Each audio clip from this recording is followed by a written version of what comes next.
It's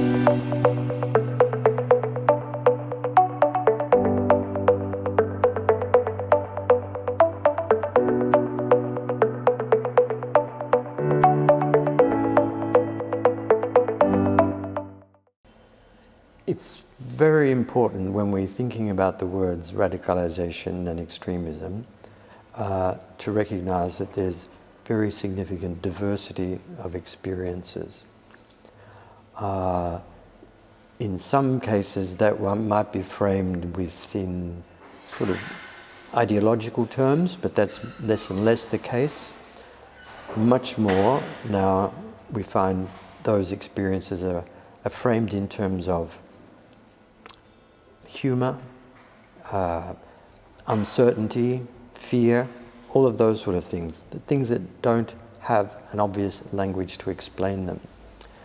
Where 20 years ago someone would join a radical organisation, nowadays radical extremism and violent actions are most often undertaken by individuals who would probably struggle themselves to explain what they're doing or why. It's very important to look at pathways to violence, where that leads to violence. You find people undertaking violence that not only destroys others, but frequently also destroys themselves. The last 3 violent attacks in Britain, the perpetrator has died, and in the last one, killed themselves.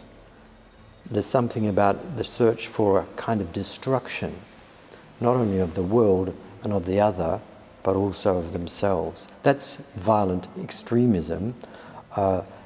Many forms of extremism may not necessarily lead to violence, but the ones that lead to violence have something about destruction of the other and also destruction of the self. Now, that there are different kinds of pathways towards that. Some of them are very close to other kinds of violence, like school shooters.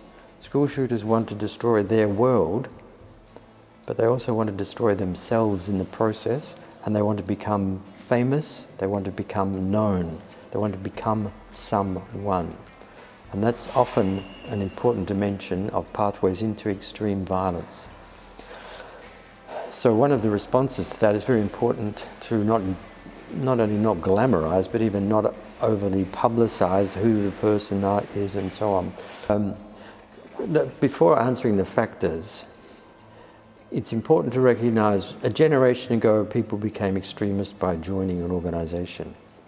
Now they don't join organisations, they become extremists through a kind of imaginary, that they want to build themselves in some kind of different way, and they enter into an imaginary world where they encounter others. That's why social media is so important. They become part of building a world. Now that world can be based on fear and anxiety, and that's the case of conspiracy theories. It can be based on hatred of the other, and that's why hate crime nowadays and hate speech is so important in radicalisation. Hate speech is structured not so much in terms of anxiety, it's structured in terms of a desire for purity and impurity, where the violence involves destroying the other to cleanse the world. So there are different imaginaries associated with different radicalisation pathways. One is constructed in terms of the clean and the unclean. One is constructed in terms of I am superior to you. And that is why we see increasingly radicalisation pathways structured in terms of gaming and metaphors of gaming, because games are structured in terms of winner and loser. And important pathways to radicalisation draw on an imaginary of the game. Still others are constructed in terms of wanting to destroy the world and destroy the self. And that's not only in radical violence, but school shooters do that. They want to destroy the world, but also themselves. And school shooters also want to destroy often what's made them. So it's not uncommon for school shooters to kill family members and possibly their mother. And recent terrorist attacks in Europe, the attack in Hanau, the person went out to kill others. They believed in conspiracy theories. They went out and killed the people he believed to be Turkish migrants. Then he went home, killed his mother, then himself.